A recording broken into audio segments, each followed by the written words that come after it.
ಎಲ್ಲಾನು medium size, ಆಲೂಗಡ್ಡೆನು medium size, ಬದನೆಕಾಯಿ ಎಲ್ಲ ಮೀಡಿಯಂ ತಗೊಂಡ್ಬಿಟ್ಟಿರ ನೀವು. ಕರೆಕ್ಟ್ ಆಗಿ ಮೀಡಿಯಂ ನೋಡ್ಕೊಂಡು ತಗೊಂಡ್ಬಂದಿದೀವಿ ಅಂಗಡಿಗೆ. ಅಳತೆ ಮಾಡ್ಕೊಂಡು ತಗೊಂಡ್ಬರ್ತೀರಾ ಅಂತ ಮೀಡಿಯಂ ಸೈಜ್ಗೆ. ಅಳತೆ ಮಾಡ್ಕೊಂಡು ತಂದಿದ್ದೀವಿ. ಮಾತಾಡ್ಕೊಂಡು 5 ನಿಮಿಷ ಸಾಂಬಾರೇ ಮಾಡ್ಬಿಟ್ರಿ. ಹೊರ ಅಡುಗೆ ಮನೆಯವ್ರೆ ಏನಿದೆಯಲ್ಲ ಜೋಡಿಸ್ಕೊಂಡು ಏನ್ ಮಾಡ್ತಾ ಇದ್ದೀರಾ? ಇವತ್ತೊಂದು ಸಾಂಬಾರ್ ಮಾಡ್ತಾ ಇದೀನಿ. ಸಾಂಬಾರ ಏನ್ ಸಾಂಬಾರ್ ಮಾಡ್ತಾ ಇದ್ದೀರಾ? ಇವಾಗ ಚಳಿಗಾಲ ಸ್ಟಾರ್ಟ್ ಆಗ್ತಾ ಇದೆಯಲ್ಲ, ಚಳಿಗಾಲದಲ್ಲಿ ಕಾಳುಗಳ ಸೀಸನ್ ಸ್ಟಾರ್ಟ್ ಆಗುತ್ತೆ. ಯಾವ್ಯಾವ ಕಾಳುಗಳ ಸೀಸನ್ ಸ್ಟಾರ್ಟ್ ಆಗುತ್ತೆ ಅಂತ ನಿಮ್ಗೆ ಗೊತ್ತಾ? ಸೀಸನ್ ಸ್ಟಾರ್ಟ್ ಆಗಲ್ಲ ರೀ. ಈ ಚಳಿಗಾಲದಲ್ಲಿ ತೊಗರಿ ಕಾಳು, ಅವರೆಕಾಯಿ, ಬಟಾಣಿ ಈ ತರ ಎಲ್ಲ ಸಿಗುತ್ತೆ. ಸೀಸನ್ ಸ್ಟಾರ್ಟ್ ಆಗಲ್ಲ, ಕಾಳುಗಳು ಬರುತ್ತೆ. ಈ ಸೀಸನ್ ಕಾಳುಗಳು ಬರುತ್ತೆ.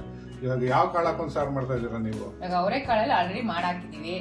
ಆದ್ರೆ ಹಿಂಗ್ ಬ್ಯಾಲೆನ್ಸ್ ಬಟಾಣಿ ಮತ್ತೆ ತೊಗರಿ ಕಾಳಲ್ಲಿ ಇವತ್ತು ಅದು ಒಂದ್ ಕಾಳು ಬಳಸ್ಕೊಂಡು ಒಂದ್ ಸಾಂಬಾರ್ ಮಾಡ್ತಾ ಇದೀನಿ. ವಿಡಿಯೋನ ಸ್ಕಿಪ್ ಮಾಡಿದ್ರೆ ಸ್ಟೆಪ್ ಬೈ ಸ್ಟೆಪ್ ನೋಡಿದ್ರೆ ನಿಮ್ಗೆ ಗೊತ್ತಾಗುತ್ತೆ.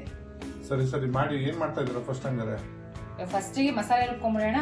ಏನ್ ಮಸಾಲೆ ರುಬ್ಕೊಳ್ಳೋಕೆ ಏನೇನು ಹಾಕೊಂತಾ ಇದ್ದೀರಾ? ಅರ್ಧ ಹೋಳು ತೆಂಗಿನಕಾಯಿ ತುರಿದಿಟ್ಕೊಂಡಿದೀನಿ, ಅದನ್ನ ಹಾಕೊಂತಾ ಇದೀನಿ. 2 ಮೀಡಿಯಂ ಸೈಜ್ ಈರುಳ್ಳಿ ಕಟ್ ಮಾಡಿ ಇಟ್ಕೊಂಡಿದೀನಿ, ಅದನ್ನ ಹಾಕೊಂತಾ ಇದೀನಿ. ಒಂದು 3 ಮೀಡಿಯಂ ಸೈಜ್ ಟೊಮೊಟೊ, ಸ್ವಲ್ಪ ಕೊತ್ತಂಬರಿ ಸೊಪ್ಪು.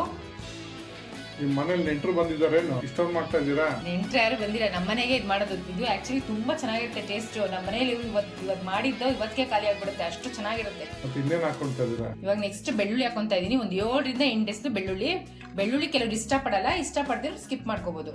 ಬಟ್ ಬೆಳ್ಳುಳ್ಳಿ ಹಾಕಿದ್ರೆ ಟೇಸ್ಟ್ ಇರೋದು ಸಾಂಬಾರು. ಸ್ವಲ್ಪ ಕರ್ಬೇವಿನ ಸೊಪ್ಪು ಅಷ್ಟೇನಾ? ಇನ್ನು ಇದೆ ಒಂದು 3/4 ಟೇಬಲ್ ಸ್ಪೂನ್ ಜೀರಿಗೆ. ಇನ್ನೇನು ಉರಿಯೋದ್ ಬೇಡ, ಹಸಿ ಜೀರಿಗೆನೆ ಹಾಕೋಬಹುದು.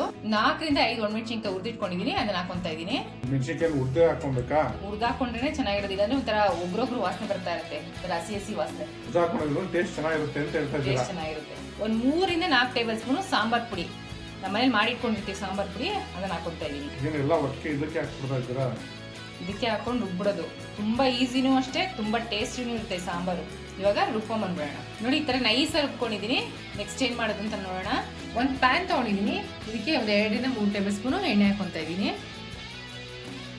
ಇವಾಗ ಎಣ್ಣೆ ಕಾದಿದೆ, ಸ್ವಲ್ಪ ಸಾಸಿವೆ ಹಾಕೊಂತಾ ಇದೀನಿ, ಸ್ವಲ್ಪ ಜೀರಿಗೆ ಹಾಕೊಂತಾ ಇದೀನಿ, ಸ್ವಲ್ಪ ಇಂಗು. ಸಾಸಿವೆ ಜೀರಿಗೆ ಸಿಡಿತಾ ಇದ್ದಂಗೆ ಈರುಳ್ಳಿ ಕಟ್ ಮಾಡಿ ಇಟ್ಕೊಂಡಿದೀನಿ, ಅದನ್ನ ಹಾಕೊಂತಾ ಇದೀನಿ. ಸ್ವಲ್ಪ ಕರ್ಬೇವಿನ ಸೊಪ್ಪು, ಸ್ವಲ್ಪ ಈರುಳ್ಳಿ ಫ್ರೈ ಆಗಬೇಕು.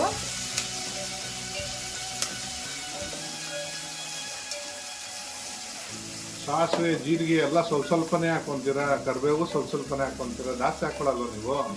ಒಗ್ಗರಣೆ ಎಷ್ಟು ಬೇಕೋ ಅಷ್ಟೇ ಹಾಕೊಳ್ಳೋದು. ತುಂಬಾ ಜಾಸ್ತಿ ಹಾಕೊಂಡ್ರೆ ಬರೀ ಸಾಂಬಾರಲ್ಲಿ ಸಾಸಿವೆ ಜೀರಿಗೆನೇ ಕಾಣಿಸ್ತಾ ಇರುತ್ತೆ. ಎಲ್ಲ ರೀ, ಅರ್ಧ ಸ್ಪೂನು 3/4 ಸ್ಪೂನು ಅಂತ ಹೇಳಿ ಸ್ವಲ್ಪ ಅಂತಂದ್ರೆ ಎಷ್ಟು ಅಂತ ಅವ ಮಾಡ್ಕೊಳ್ಳೋರು ಗೊತ್ತಾಗ್ಬಾರ್ದ? ಅರ್ಧ ಸ್ಪೂನು 3/4 ಸ್ಪೂನು ಅಂತ ಹೇಳೋದು ಬಿಟ್ಬಿಟ್ಟು ಸ್ವಲ್ಪ ಅಂತಂದ್ರೆ ಅವ್ರಿಗೆ ಗೊತ್ತಿರುತ್ತೆ ಸಾಸಿವೆ ಜೀರಿಗೆ ಎಷ್ಟು ಹಾಕೋಬೇಕು ಅಂತ. ನಾವು ಲೇಡೀಸ್ ಎಷ್ಟು ಹಾಕೊಂತ ಇದ್ರ ಅಂತ ಹೇಳ್ರಿ ಸಾಕು ರೀ. ಅವ್ರಿಗೆ ಗೊತ್ತಿರುತ್ತೆ, ಮಾಡೋರು ಎಷ್ಟು ಹಾಕೊಂತ ಇದ್ರ ಅಂತ ಹೇಳ್ಬೇಕು. ಅಲ್ಲಿ ಕೂಡ ಅವ್ರಿಗೆ ಗೊತ್ತಿರುತ್ತೆ ಅಂತಂದ್ರೆ ಇವಾಗ ನಿಮ್ ನೋಡ್ಕೊಂಡು ಯಾರು ಮಾಡ್ತಾ ಇರ್ತಾರೆ ಅಂದ್ರೆ ಅರ್ಧ ಟೇಬಲ್ ಸ್ಪೂನ್ ಸಾಸಿವೆ, ಒಂದು ಅರ್ಧ ಟೇಬಲ್ ಸ್ಪೂನ್ ಸಾಸಿವೆ ಹಾಕೊಳ್ಳಿ, ಒಂದು ಅರ್ಧ ಟೇಬಲ್ ಸ್ಪೂನ್ ಜೀರಿಗೆ ಹಾಕೊಳ್ಳಿ. ಹಂಗ ಹೇಳ್ಬೇಕು. ಇವಾಗ ಈರುಳ್ಳಿ ಬಾಡಿದ್ದ ನೆಕ್ಸ್ಟ್ ಏನ್ ಹಾಕೊಂತ ಇದೀರಾ? ಇನ್ನು ಸ್ವಲ್ಪ ಫ್ರೈ ಆಗ್ಬೇಕು ಈರುಳ್ಳಿ. ರೀ ಬಾಡಿದ್ದೆ ಹಾಕ್ಬಿಡ್ರಿ. ಅಡುಗೆ ಹೇಳ್ಕೊಡ್ತಾರ ನಾವು. ನಿಮ್ಗೆ ಏನ್ ಗೊತ್ತಾಗುತ್ತೆ? 50 ವರ್ಷ ಸರ್ವಿಸ್ ಆಗೈತೆ, ನಿಮ್ಗೆ ಏನು ಗೊತ್ತಾಗಲ್ಲ. ಹಾಕ್ರಿ, ನೆಕ್ಸ್ಟ್ ಏನ್ ಹಾಕ್ಬೇಕು ಹಾಕ್ರಿ. ನೋಡಿ, ಈರುಳ್ಳಿ ಬಾಡ್ತಾ ಇದ್ದಂಗೆ ಆಲೂಗಡ್ಡೆ ಕಟ್ ಮಾಡಿ ಇಟ್ಕೊಂಡಿದೀನಿ, ಅದನ್ನ ಹಾಕೊಂತಾ ಇದೀನಿ. ಒಂದು 3 ಮೀಡಿಯಂ ಸೈಜ್ ಆಲೂಗಡ್ಡೆ ತಗೊಂಡಿದ್ದೀನಿ ನಾನು. ಮತ್ತೆ ಬದನೆಕಾಯಿ ಕಟ್ ಮಾಡ್ಕೊಂಡಿದ್ದೀನಿ, ಅದನ್ನು ಹಾಕೊಂತಾ ಇದೀನಿ. ಬದನೆಕಾಯಿ ಅಷ್ಟೇ ಒಂದು 3 ಬದನೆಕಾಯಿ ತಗೊಂಡಿದ್ದೀನಿ. ದೊಡ್ಡದ ಚಿಕ್ಕದ? ನಾನು ಉದ್ದ ಬದನೆಕಾಯಿ ಹಾಕೊಂಡಿದ್ದೀನಿ, ನಮ್ಮ ಮನೇಲಿ ಅದೇ ಇತ್ತು ಅಂತ. ನೀವು ಬೇಕಾದ್ರೆ ಗುಂಡು ಬದನೆಕಾಯಿನೂ ಹಾಕೋಬಹುದು. 2 ಟೇಸ್ಟ್ ತುಂಬಾ ಚೆನ್ನಾಗಿರುತ್ತೆ. ಉದ್ದ ಬದನೆಕಾಯಲ್ಲಿ ದೊಡ್ಡದ ಚಿಕ್ಕದ ಅಂತ ಕೇಳಿದ್ದು. ಗುಂಡು ಬದನೆಕಾಯ ಉದ್ದ ಬದನೆಕಾಯಿ ಅಂತೆಲ್ಲ ಕೇಳಿದ್ದು. ಅದ್ ನೋಡಕ್ ಗೊತ್ತಾಗಲ್ಲ ಉದ್ದ ಬದನೆಕಾಯಿ ಇದೆ ಅದು ಅಂತ. ಮೀಡಿಯಂ ಸೈಜ್ ಇತ್ತು ಬದನೆಕಾಯಿ, ಒಂದು 3 ಹಾಕೊಂಡಿದ್ದೀನಿ ನಾನು. ಎಲ್ಲಾನು ಮೀಡಿಯಂ ಸೈಜ್, ಆಲೂಗಡ್ಡೆನು ಮೀಡಿಯಂ ಸೈಜು, ಬದನೆಕಾಯಿ ಎಲ್ಲ ಮೀಡಿಯಂ ತಗೊಂಡ್ಬಿಟ್ಟಿದ್ರು. ಕರೆಕ್ಟ್ ಆಗಿ ಮೀಡಿಯಂ ನೋಡ್ಕೊಂಡು ತಗೊಂಡ್ಬಂದಿದೀವಿ ಅಂಗಡಿಗೆ. ಅಳತೆ ಮಾಡ್ಕೊಂಡು ತಗೊಂಡ್ಬರ್ತೀರಾ ಅಂತ ಮೀಡಿಯಂ ಸೈಜ್ಗೆ? ಅಳತೆ ಮಾಡ್ಕೊಂಡು ತಂದಿದ್ದೀವಿ. ಇವಾಗ ಇದೊಂದು 2 ನಿಮಿಷ ಫ್ರೈ ಆಗ್ಬೇಕು, ಮುಚ್ಚಿಟ್ಬಿಟ್ಟು ಬೇಯಿಸ್ಕೊಂಡ್ಬಿಡೋಣ. ಒಗ್ಗರಣೆಲೆ ತರಕಾರಿಗಳೆಲ್ಲ ಬಾರ್ಬೇಕು ಅಂತ ಹೇಳಿ. ಹೌದು. ನೋಡಿ, ಆಲೂಗಡ್ಡೆ ಬದನೆಕಾಯಿ ಒಂದು 3/4 ಭಾಗ ಬೆಂದಿದೆ. ಇವಾಗ ರುಬ್ಬಿಟ್ಕೊಂಡಿದ್ವಲ್ಲ ಮಸಾಲೆ ಹಾಕೊಂಡ್ಬಿಡೋಣ.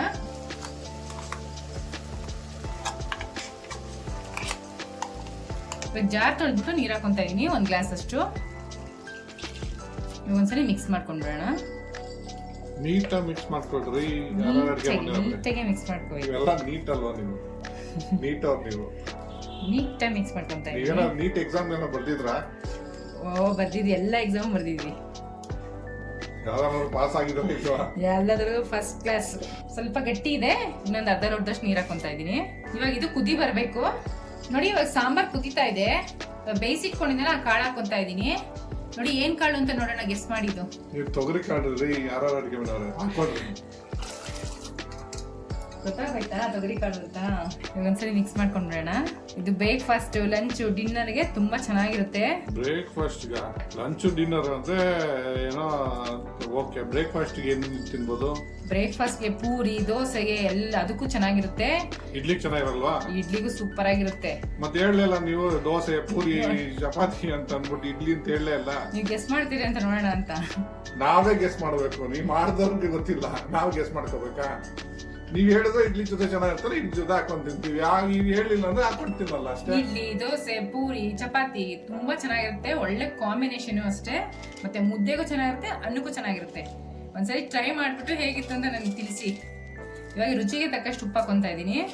ಮುಂಚೆನೆ ಕಾಳು ಬೇಯಿಸಿ ಇಟ್ಕೊಂಡ್ಬಿಟ್ಟಿರ್ತೀನಿ. ಗೊತ್ತಾ, ಕಾಳು ಬೇಗ ಬೆಂದೋಗುತ್ತೆ. ಅಂದ್ರೆ ಒಂದೇ ಒಂದು ವಿಜಿಲ್ ಸಾಕು ಕೂಗಿಸ್ಕೊಂಡ್ರೆ. ನೋಡಿ ಗಟ್ಟಿ ಇದೆ ಇವಾಗ ಸಾಂಬಾರು. ಇವಾಗ ಒಂದ್ ಸ್ವಲ್ಪ ನೀರ್ ಹಾಕೊಳ್ಳೋಣ. ನೋಡಿ 1 ಲೋಟದಷ್ಟು ನೀರ್ ಹಾಕೊಂತಾ ಇದೀನಿ. ತುಂಬಾ ತೆಳ್ಳಗೂ ಇರಬಾರ್ದು, ತುಂಬಾ ಗಟ್ಟಿಗೂ ಇರಬಾರ್ದು ಈ ಸಾಂಬಾರು. ಮಾತಾಡ್ಕೊಂಡು 5 ನಿಮಿಷದಲ್ಲಿ ಸಾಂಬಾರೇ ಮಾಡ್ಬಿಟ್ರಿ. ನೋಡಿ ಎಷ್ಟು ಈಸಿ ಅಂದ್ರೆ, ಒಂದ್ಸಲಿ ಮಸಾಲೆ ರುಬ್ಬಿಟ್ಕೊಂಡ್ಬಿಟ್ರೆ, ಕಾಳು ಒಂದು ಬೇಯಕ್ಕೆ ಇಟ್ಕೊಂಡ್ಬಿಟ್ರೆ ಮುದ್ದೆ ಹೋಯ್ತು ಸಾಂಬಾರು. ನೋಡಿ ಇವಾಗ ಒಂದ್ ಸ್ವಲ್ಪ ಹಸಿ ವಾಸನೆ ಹೋಗೋವರೆಗೂ ಕುದಿಸ್ಕೋಬೇಕು. ಆರಾರ್ಗೆ ಮನೆಯವ್ರೆ, ಸಾರು ಚೆನ್ನಾಗಿ ಕುದೀತಾ ಇದೆ. ಇವಾಗ ಏನ್ ಮಾಡ್ಬೇಕು? ಇವಾಗ ಗೋಲಿಗಾದ ಹುಣಸೆಹಣ್ಣ ಕಿವುಚಿಟ್ಕೊಂಡಿದೀನಿ, ಅದ್ರ ರಸ ಹಾಕೊಂತಾ ಇದೀನಿ. ಹುಣಸೆಹಣ್ಣು ರಸ ಹಾಕೊಂತಾ ಇದ್ದೀನಿ ಅಂತ ಹೇಳ್ತಾ ಇದ್ದೀರಾ? ಹೌದೌದು, ಟೊಮೆಟೊ ಹಾಕೊಂಡಿದೀವಲ್ಲ, ಅದಕ್ಕೆ ಗೋಲಿಗಾದ ಹುಣಸೆಹಣ್ಣೆ ಅಷ್ಟೇ ಹಾಕೊಂತಾ ಇರೋದು. ತುಂಬಾ ಜಾಸ್ತಿ ಹಾಕೊಂಡ್ರೆ ಹುಳಿ ಜಾಸ್ತಿ ಆಗುತ್ತೆ. ಇವಾಗ ಇನ್ನೊಂದ್ 2 ನಿಮಿಷ ಕುದ್ರೆ ಸಾಂಬಾರ್ ರೆಡಿ. ನೋಡಿದ್ರೆ ಎಷ್ಟು ಈಸಿಯಾಗಿ ಮಾಡ್ಬೋದು ಸಾಂಬಾರು, ಕಾಳು ಸಾಂಬಾರು. ಈಸಿ ಆಗಲ್ಲ, ನೀವು ನೀಟಾಗಿ ಮಾಡ್ತೀರಾ. ಹಸಿ ತಗಡಿ ಕಾಳು ಸಾಂಬಾರ್ ರೆಡಿ. ಕನ್ನಡ ಕಲ್ತ್ಕೊಡ್ರಿ. ತೊಗರಿ ಕಾಳು, ಸಾರಿ, ತಗಡಿ ಕಾಳು ಅಂತ, ತೊಗರಿ ಕಾಳು ಅಂತ, ತಗಡಿ ಕಾಳು ಅಂತಾರೆ. ಅದಕ್ಕೆ ಟ್ಯೂಷನ್ ಹೋಗಿ ಬರ್ರಿ ಅಂತ ಹೇಳೋದು. ನಿಮ್ಗೆ ಗೊತ್ತಿಲ್ಲ, ಬೇಕಾದ್ರೆ ಹಳ್ಳಿಗಳ ಕಡೆ ತಗಡಿ ಕಾಳೆ ಅನ್ನೋದು. ಬೇಕಾದ್ರೆ ಸರ್ಚ್ ಮಾಡಿ ನೋಡಿ ನಮ್ಗೆ ಗೊತ್ತಿಲ್ಲ ಹಳ್ಳಿ ಭಾಷೆ. ಗೂಗಲ್ ಅಲ್ಲಿ ಒಂದ್ಸರಿ ಸರ್ಚ್ ಮಾಡಿ. ಆಕ್ಚುಲಿ ಇದು ಹಳ್ಳಿ ಸ್ಟೈಲೇ ಮಾಡಿರೋದು. ನಮ್ ಫ್ರೆಂಡ್ ಮನೆಗೆ ಹೋಗಿದ್ವಿ ಒಂದ್ಸಲಿ, ಅಲ್ಲಿ ಮಾಡಿದ್ರು, ನಮ್ಗೆ ತುಂಬಾ ಇಷ್ಟ ಆಯ್ತು. ಕೇಳ್ಕೊಂಡ್ ಬಂದು ನಮ್ಮನೇಲಿ ಇದೇ ತರ ಮಾಡ್ತಾ ಇರೋದು. ಅದಕ್ಕೋಸ್ಕರ ನಿಮ್ಗೊಂದ್ಸರಿ ಮಾಡಿ ತೋರ್ಸೋಣ ಅಂತ ಇವತ್ತು ಮಾಡಿ ತೋರಿಸ್ತಾ ಇದ್ವಿ. ಒಗ್ಗರಣೆ ಏನು ಹಾಕೊಳ್ಳಲ್ವಾ? ಒಗ್ಗರಣೆ ಆಲ್ರೆಡಿ ಹಾಕಿದೀವಲ್ಲ, ಇವಾಗ ಚೆನ್ನಾಗಿ ಕುದ್ರೆ ಸಾಕು, ಆಫ್ ಮಾಡ್ಕೊಳ್ಳೋ. ಚೆನ್ನಾಗಿ ಕುದ್ರೆ ಒಂದ್ ಸ್ವಲ್ಪ ಕೊತ್ತಂಬರಿ ಸೊಪ್ಪು ಹಾಕ್ಬಿಟ್ಟು ಸ್ಟವ್ ಆಫ್ ಮಾಡಿದ್ರೆ ಸಾಂಬಾರ್ ರೆಡಿ ಆಗಿರುತ್ತೆ ತಿನ್ನಕ್ಕೆ. ಅದನ್ನ ಹೇಳಿ. ಸಾಂಬಾರ್ ಚೆನ್ನಾಗಿ ಕುದೀತಾ ಇದೆ. ಒಂದ್ ಸ್ವಲ್ಪ ಕೊತ್ತಂಬರಿ ಸೊಪ್ಪು ಹಾಕ್ಬಿಟ್ಟು ಸ್ಟವ್ ಆಫ್ ಮಾಡ್ಕೊಂಡ್ಬಿಡೋಣ. ಘಮಘಮಿಸುವ ತೋರಿಕಾಯಿ ಸಾಂಬಾರ್ ರೆಡಿ ಆಗಿದೆ. ಟ್ರೈ ಮಾಡ್ಬಿಟ್ಟು ಹೇಗಿತ್ತು ಅಂತ ಕಮೆಂಟ್ ಬಾಕ್ಸ್ ಅಲ್ಲಿ ತಿಳಿಸಿ. Thanks for watching our video.